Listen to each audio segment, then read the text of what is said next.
So what I'd like to do is just look at our morning exercise up to lunchtime is based on these first 2 pages.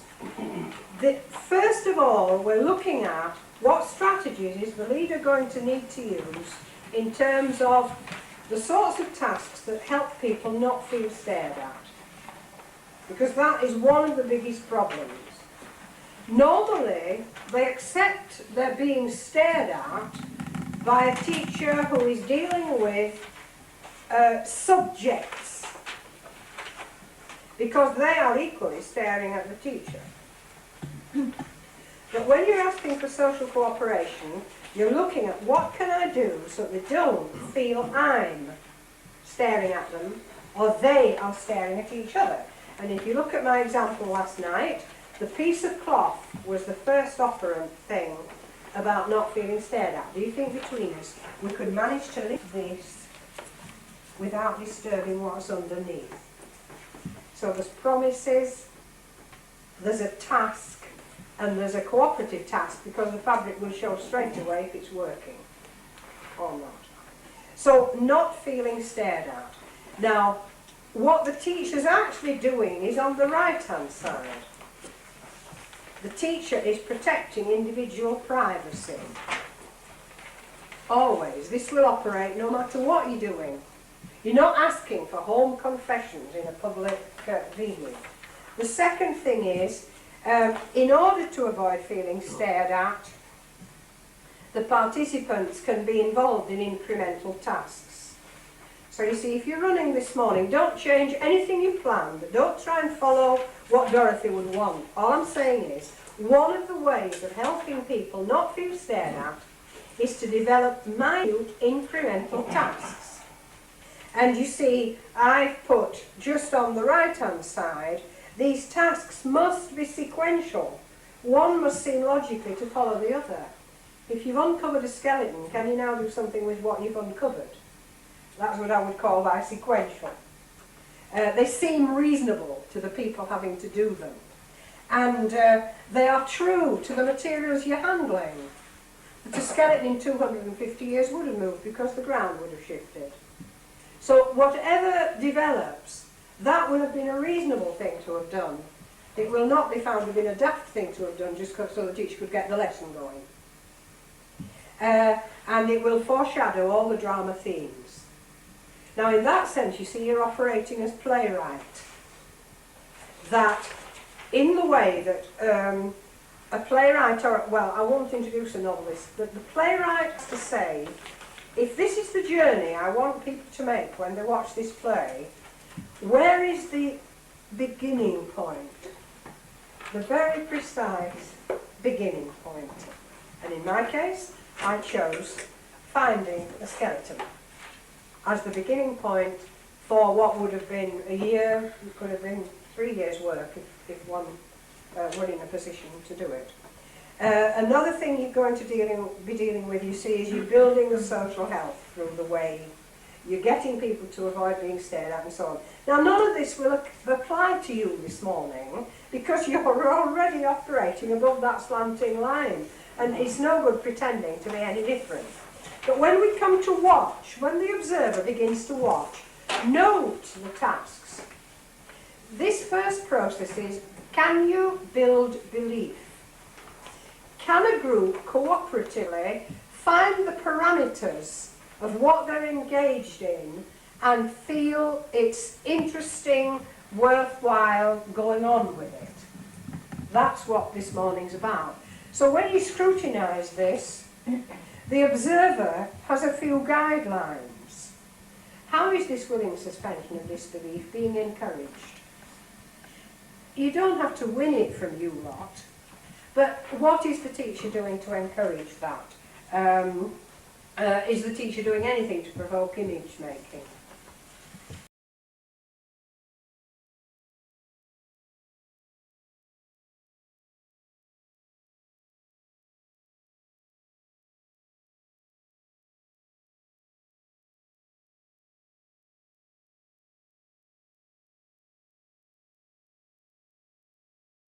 When you look then at this level 1 thing, you see, there are certain things, if you take right down at the bottom, there's a certain casualness.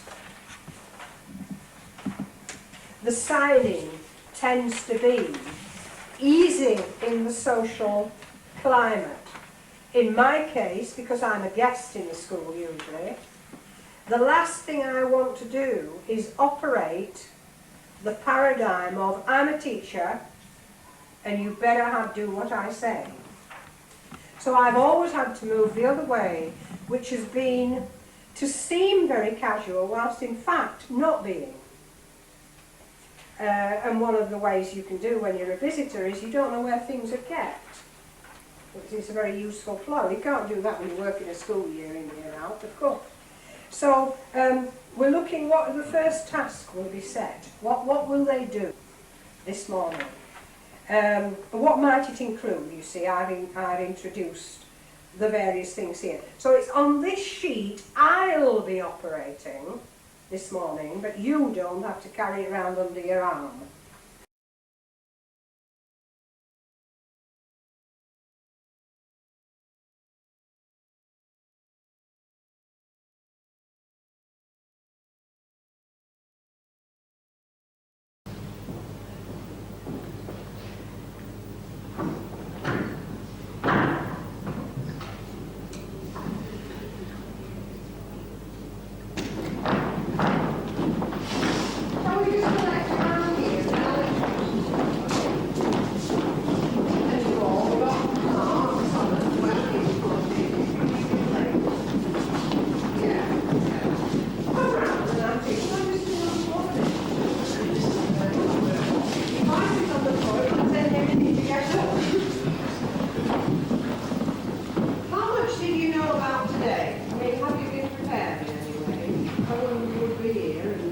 All this lot?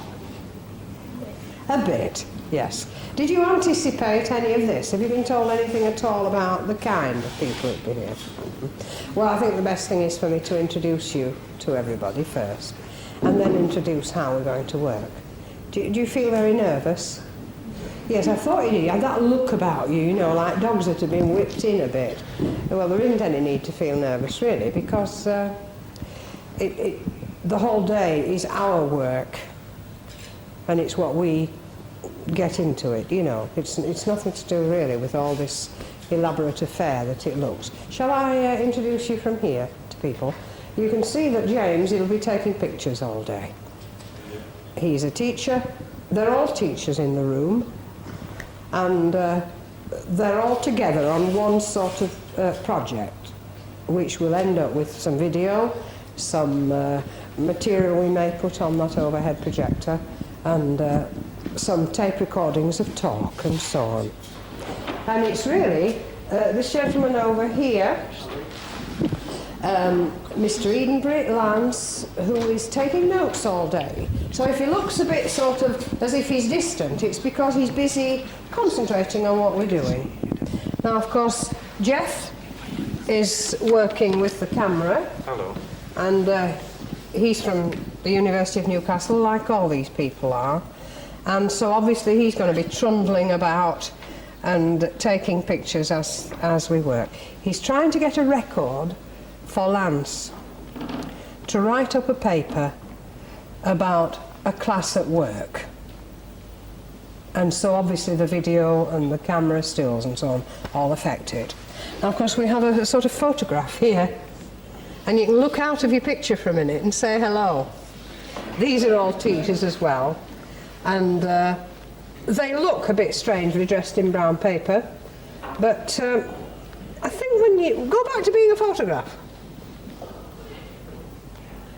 I think with a stretch of imagination you could imagine that was a rather old-fashioned group of people, couldn't you? Once you say, oh, it's just brown paper, you can get rid of that. And then, of course, in the corner we have a lady who looks somewhat more dressed. You can break your photograph for a minute now, because she's dressed as the lady she's going to represent.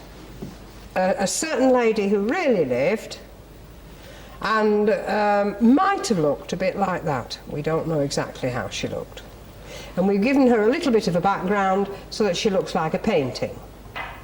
And then we have aspects of that lady's life here that we can work on rather like detectives, because there's been a tragedy in her life, and that is going to be part of what we're going to be handling, you see. Do you feel a bit more comfortable? Do you want to know who I am? Or do you know who I am? Well, I'm one of them as well, aren't I? In that I've come a long way early this morning, and I'm Dorothy Heathcote, and I'm going to work with you as your teacher today, and I'm looking forward to it, because this is a room I've had some very happy times in with Mr. Stevens. And then we have two people over there, and they are going to be part of our drama as well. So would you like to join us, and then our drama can begin? Because our drama begins with a very ordinary moment round a blackboard in school. Would you like to come round the blackboard with me? Right. It's not only a very ordinary school, but it's a very ordinary blackboard. What I'd like us to do... You're used to doing drama, aren't you? Good. Like, who's doing the pig farming course? You see what I mean?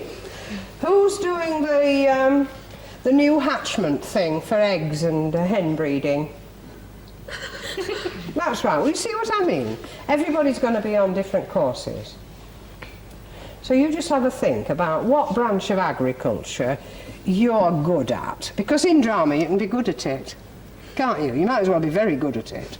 So this is the cream class, you know, the top. Right? In my agricultural college. And we have two members of staff here. What department are you in charge of, Mrs. Roberts? Growing orchids. Growing orchids. You can tell that by the look of her, couldn't you? The way she talked then. She grows orchids. And Mrs... Jones. You see, I've only met Mrs. Jones this minute, so I don't really know what she's really called. What department are you in charge of? Cabbages. Cabbages. Orchids, cabbages. My own field is sheep. I train in sheep, and any lecturing I do is usually on sheep. However, I'm the principal of the college as well. Okay? Now you just have a quiet word with your friends and choose the course you're doing on this agricultural college, in this agricultural college. Pick one, you know, that never in your wildest dreams would you ever get the chance to do, maybe. And remember, we are the top. We might not look so good with our blackboard, but by gum, we're the top. Right. Surprise me with the courses you're on. Just stand back a little bit and let me get surprised. Gentlemen, which course are you doing? Goats. Ah, goats. Excellent. They say it's going to be a very good course. I believe it's the first year. Yeah. Cows. Cows? Is that the new hybrid breed sort of thing, you know? Yes. I nearly said Chevrolet. Charolais. Are you into Charolais? Yes. Good. It's the in thing, isn't it? But they don't like too much white on them. What are you into? Horses. Horses? Oh, yes. Any special breed? Arabs. Arabs. Yes, I wondered. Is that why they're building the new stables? Yeah. Good, good. What are you into, ladies? Cows as well, but a different section, presumably. Yes. Chickens. Chickens.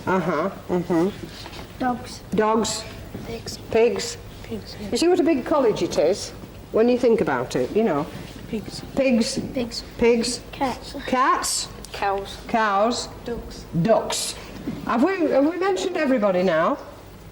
Yes, you're into horses. That's right. So we've built the college, as you might say, just in our minds.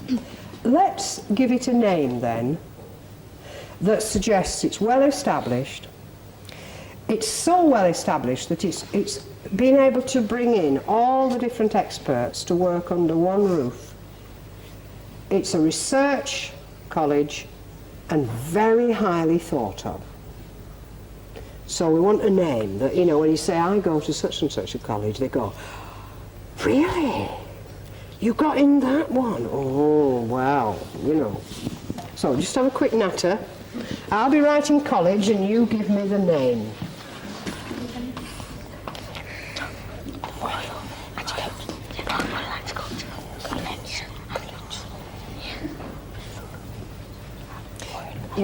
Right, have we got any ideas for this?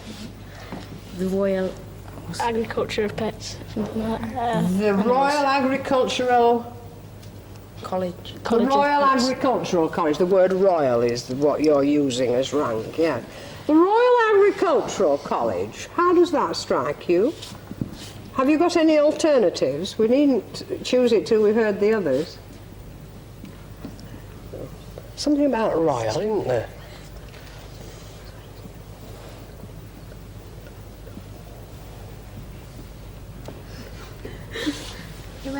The well-established agricultural college. The well-established agricultural college. The Royal Well-Established Agricultural College. I'm just thinking of a way in which you could use the word well as if it were the name of a town. Wellington. The Royal Wellington. I see what you mean, yes. The Royal Wellington Agricultural College. Well, how does it sound? The Royal Wellington Agricultural College. The Royal Well-Established Agricultural College. You could put a date instead of well-established if you wanted. The Royal 1695 Agricultural College. You see what I mean? So it sounds, gosh, they've been going a long time. Well, which do you want? Or have you other alternatives? Well, are you happy with one of those? Right, well, which is it going to be? The Royal and then a date. All right. Okay, stand well back. Can you hold me the blackboard? Because it's not a very good college as far as equipment goes. 19th century, yes. Right. The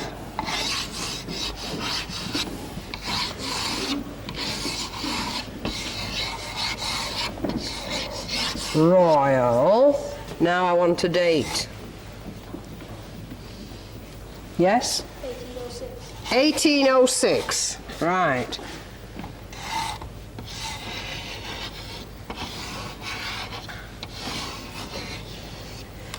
Circa 1806.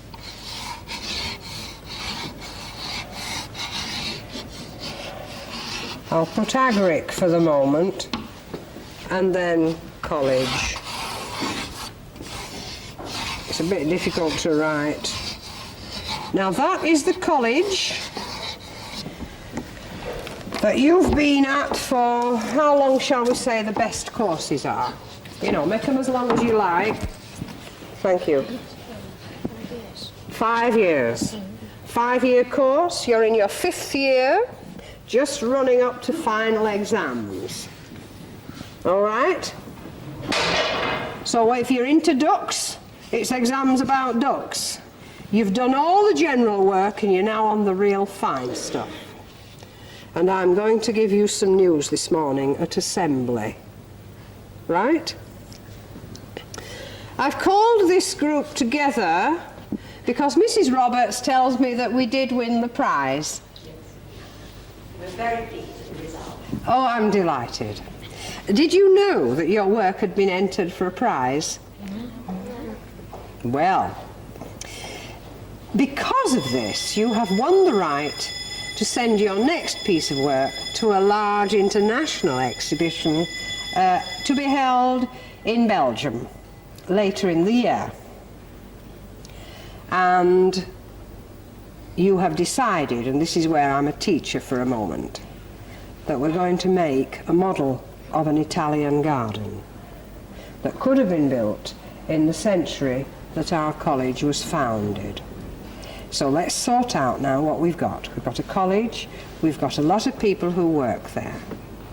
We've got people in their final year whose work, whether it's on ducks, cows, orchids or whatever, goats, has been put forward, and we've won the opportunity to send one piece of work from the college, from you people, to win a large prize that will give the college a good reputation. And this is where Mrs. Heathcote has wished it on you, and I don't like doing that, but we haven't time. That we've decided that our entry for this big prize is to design an Italian garden. You see, it has to be that because we can't use our real skills of cows and horses and sheep and pigs. We have to give ourselves a kind of test. I hope you still agree that the Italian garden is a good idea. Now, you do realise they need a model. And I got some of the students to get it started, and I think it's coming along very well, don't you?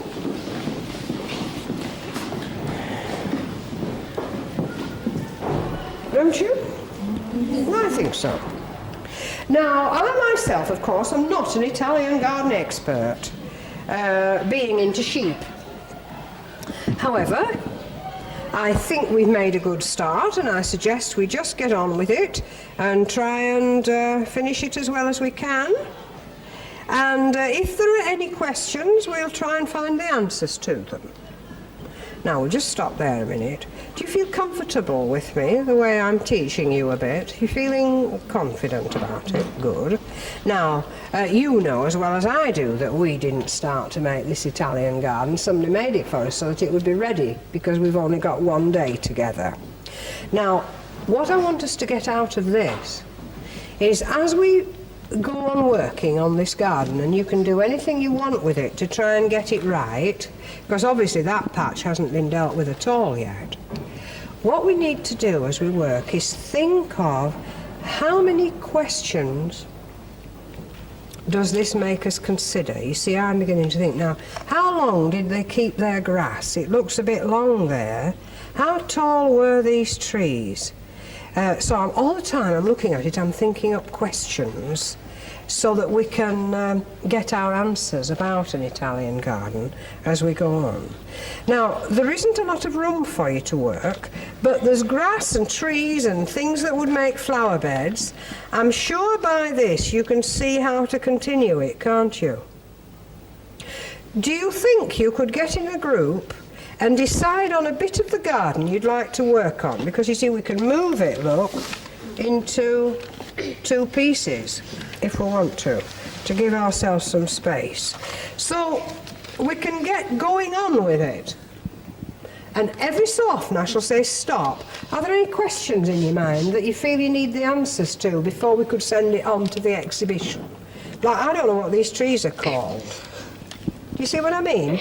So it's not an exercise in pretending to do clay, it's an exercise in making this garden, going on working at it, and there's all the material on the table there, and I'll keep saying what questions are rising in our minds, and I've got a notebook and I shall make a note of the questions. Okay, now, are you the sort that can set yourselves to work, or do you need me to divide you into groups?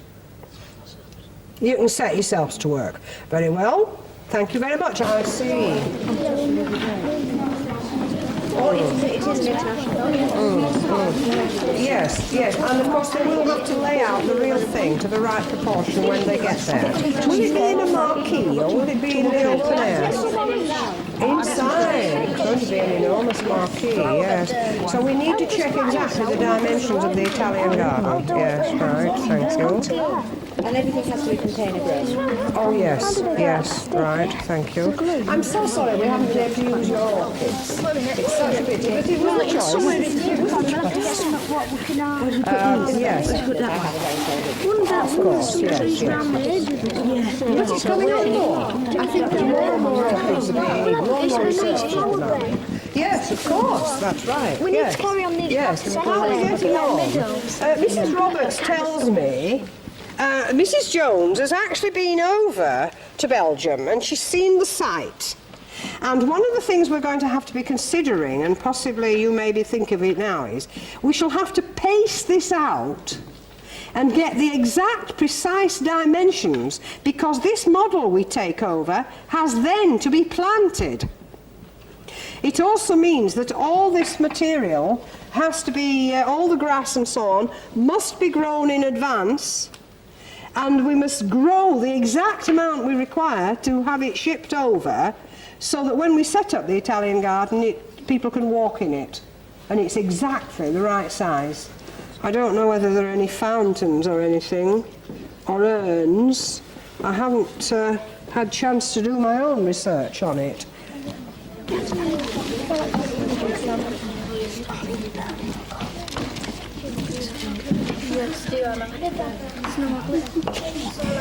Now I'll use a convention that you'll find me using most of the day, because we only have the one day, and the convention I'm going to use is, will you stop time for a moment, and will you just step 1 yard or metre back, just holding whatever you're holding, you know, I'm not trying to interrupt the work, I'm just trying to halt it as if it's just been arrested. Does anybody know the kind of flowers we're going to need in the round beds? Is it a question we should ask ourselves?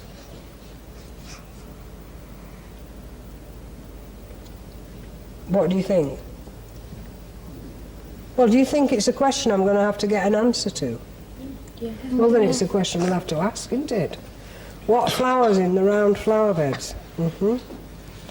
Are there any other questions that occur to you? It's got to be perfect when it gets there. I'm already worried about how long the grass should be allowed to be. You know, what sort of level we should take our turf. Do you think I should put that down? Mm-hmm. Length of turf. Any others?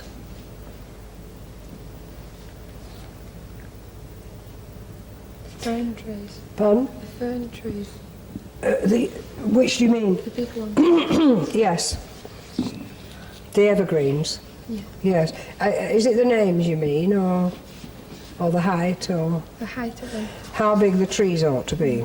Yes. I suppose if you imagine yourself walking around those pathways, you get a sense of how high those trees are. Height of trees. The name of the two different grasses. Yes, the names of the two different grasses. Mm-hmm.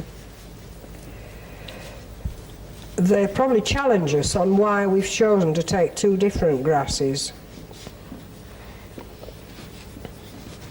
You do realise you'll be the guides to this when it gets to Belgium. You know, they'll expect you to be there to guide the people as they go around.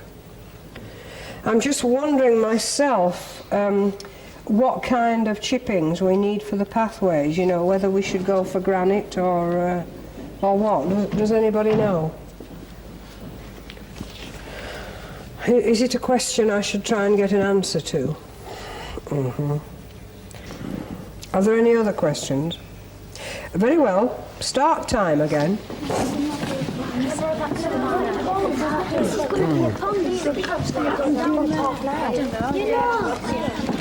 We've got a cell. Right then, the mud that we take out, we can build a statue. You know, just mix it solid goods. What do you do with it? Just wrap it around end.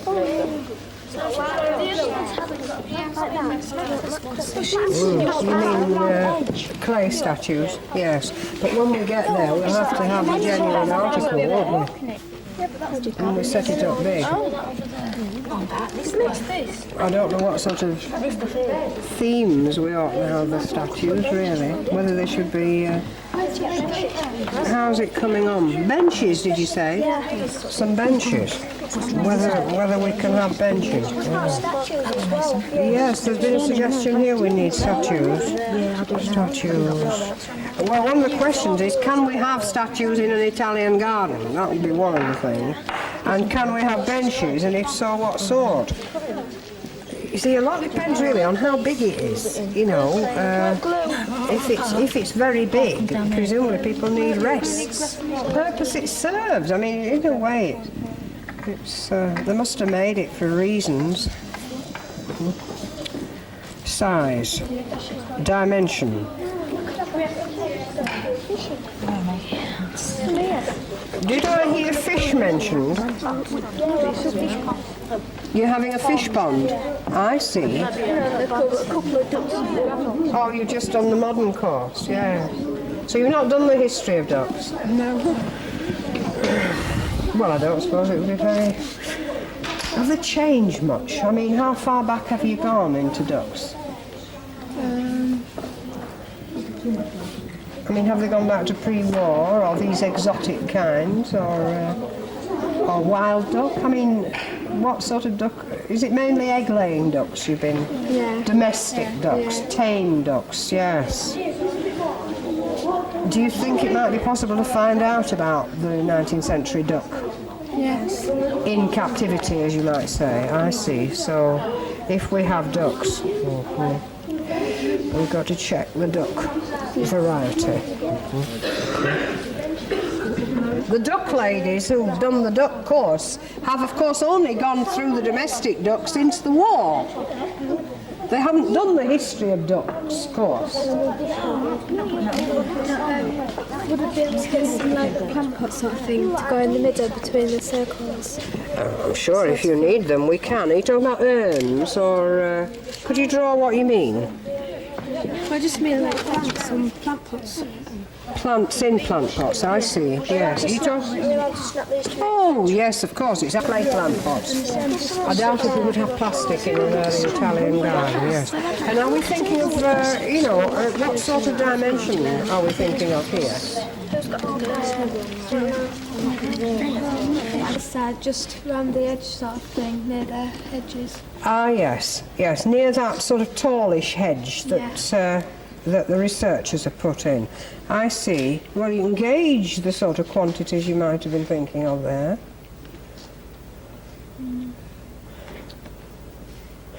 Are there any other questions that are arising in your mind that we'll have to have answers to?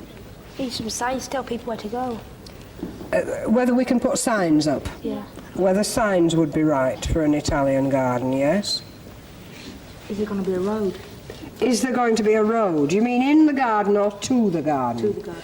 Yes, where is it in relation to the house, you mean, and the rest of the place? I see. Roads, yes. Are there any other queries? One of the recent queries that's come up is whether the ducks on this duck pond are a special breed imported for such things. What ducks are like in, whatever period you're putting this garden in. Somewhere in the 19th century.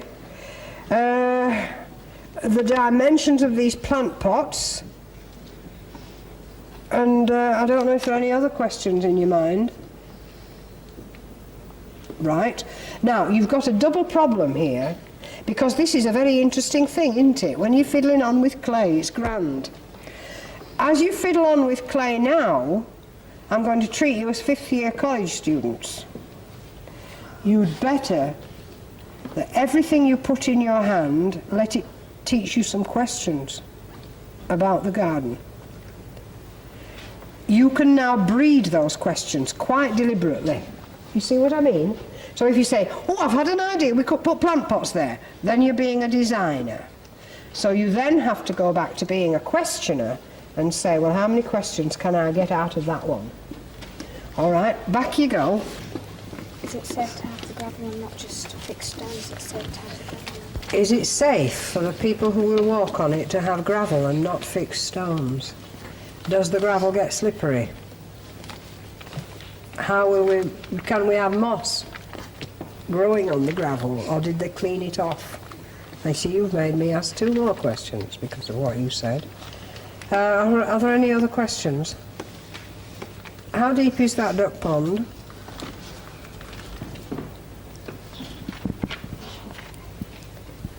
No, not very deep. But not very deep. But how deep can it be in Italian gardens? If indeed you can have one in Italian gardens. Aren't I a nagger? Asking all these questions when you're trying to get on with the clay. And I do apologise. I realise how awful it is for me to keep stopping. However, I think before you go any further, we should do a bit of research to check that we don't get an Italian garden all wrong and then to send it to the exhibition and become a laughing stock. So would you like to come along to the museum with me? And we'll bring our questions with us, and we'll just see what we can find out to correct this if we've made anything that we shouldn't have. Okay? Now it's going to mean probably you having to relinquish all those interesting bits and pieces that we have in our hands at this moment as workers in the college, doesn't it?